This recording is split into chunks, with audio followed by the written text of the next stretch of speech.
heavy stuff, and they really hide themselves, protect themselves from this new, it's new to them too. It's like a 3 to 4 year old thing, so they're only reacting. You're talking about the violence and the drug trafficking.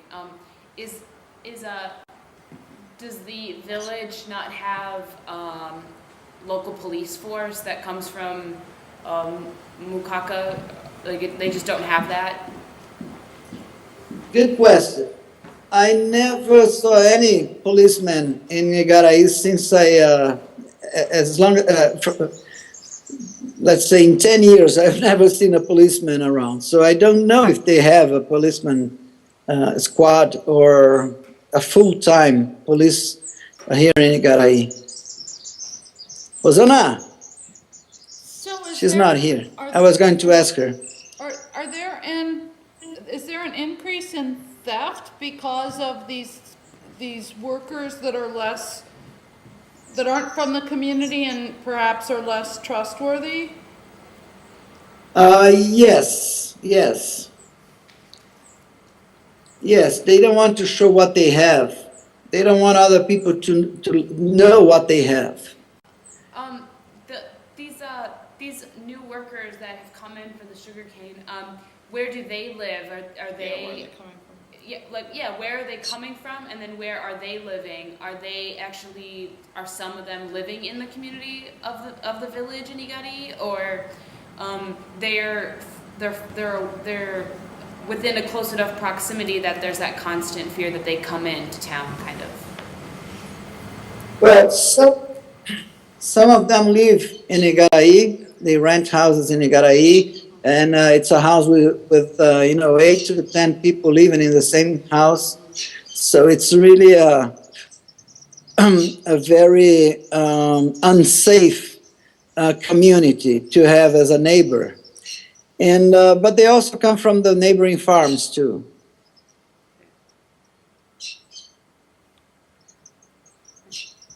So what do you think about that problem? That's a pretty big problem. Well, Rosangela, for instance, said it's not as bad in her street as it is in 199. So it seems to be very localized. What types of? They have theft. I can't say the word. Okay, so they have they have a lot of those. But are there like people invade their homes? Like what is? No, it's mostly related to selling drugs at for kids mostly. This is what they fear the most. That's why the kids stay at home and they open the door for no one. So it brings a good point, right? Because we got a lot into the discussion of a plaza, right? A square, and if we're creating these public spaces, how will people, if they're so afraid of leaving their homes, like, will they really utilize it? Maybe if it's protected, and maybe if the community takes part on taking care of the space, I don't know. We have to think about everything, not only the space, but how it's going to be used. Oh, yeah, of course. And we have to, so in some way they need almost like a community center that has structure and protection if we're going to provide something for the kids when the parents aren't home. Yeah.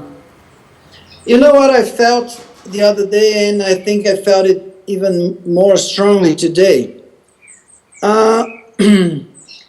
They don't really have a social life. Yeah. They you know, there's nothing like that, the old stuff of going knocking on your neighbor's door to get some sugar or whatever. It's they protect themselves from everyone, including their friends and neighbors. So they're not even having a cooperative kind of safety network? No, not at all. I think we have to work on several schemes that take that in consideration Yeah, too. yeah, totally. So, did the people that were there today, did they know each other or did they just meet each other? Because if there's this Well- fear of people not really opening their doors, did they just meet each other? All this, most of the people you met today, they are neighbors, wall-to-wall neighbors. I mean, they're very close together, and they don't get into each other's houses. This is not so different than the issues we have in Chicago, No, not really. in the world too, but But how can we address all these issues design-wise?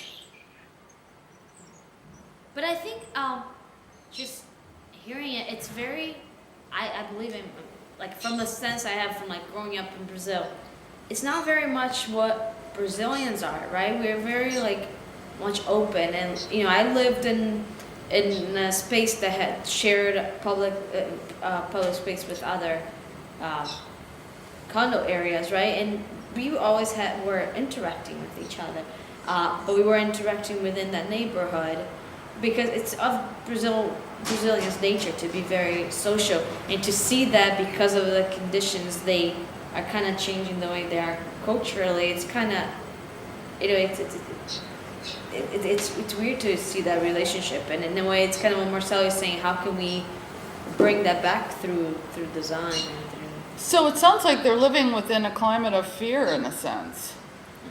Yes, yes, and this is, and it's not only their neighborhood. I think it's deeper than I ever expected, and it's in everyone's life. In at least at some point, they do something to protect themselves. Not only here in Mococa or Igarai. What I felt is that they don't use the public space as they used to. I mean, the square they have in Igarai used to be full of people on a Sunday afternoon. Now there's less people, and mostly adolescents only. I didn't see old people strolling or sitting on a bench. You see only adolescents around. So when you were saying a minute ago, are you saying that all of Brazil is becoming this way, or you're seeing this in Igarai and Mococa? I think it's happening elsewhere too. But I was wondering if we could design a public space with equipment for all ages, and you know, to promote the interaction between all these ages. There's a social worker in Igarai at the cultural center, and she works with the elders mostly. Tá indo ou tá chegando? They need your library. Só para minha mãe, então já tá? Fui levar o pessoal para Igarai. Sorry, I was talking to Felipe for a second. I said they need your library. Well, I think the cultural center could play a little bit like the library. We talked to this social worker, and she said she would be willing to get kids in the morning and elders in the afternoon, or maybe to mingle to make the elders, use the space with the kids, or maybe read stories for all of them. I mean, she's coming up with some ideas to bring the elders and the youngest on the same space. So multi-generational programming. Yeah. I think the younger ones have no reference either from the past, from the recent past, or from the history of the place. They're connected to the TV only. So they're losing knowledge about their culture and their histories. And their heritage and their identity. Their identity. That seemed to be an important thing in Brendan and Rogerio's mural. Yes. Was that they began to find pieces of history and put it in the mural? Yeah, and the Grupo TUM plans to videotape people and their stories. So do you think we should Skype with Grupo TUM? Oh, so I think sooner or later they should be part of this. Yeah. Do you want to tell people here what Grupo TUM is? Grupo TUM is one of the most successful NGOs in this area, and they work primarily with kids with problems, and so they learn some skills, like mostly artistic skills, and and they talk about their problems when they are together. They make this circle. So it's an interesting program that teaches a lot and also give them some voice too. It's also, they've been our collaborators with previous projects. Right.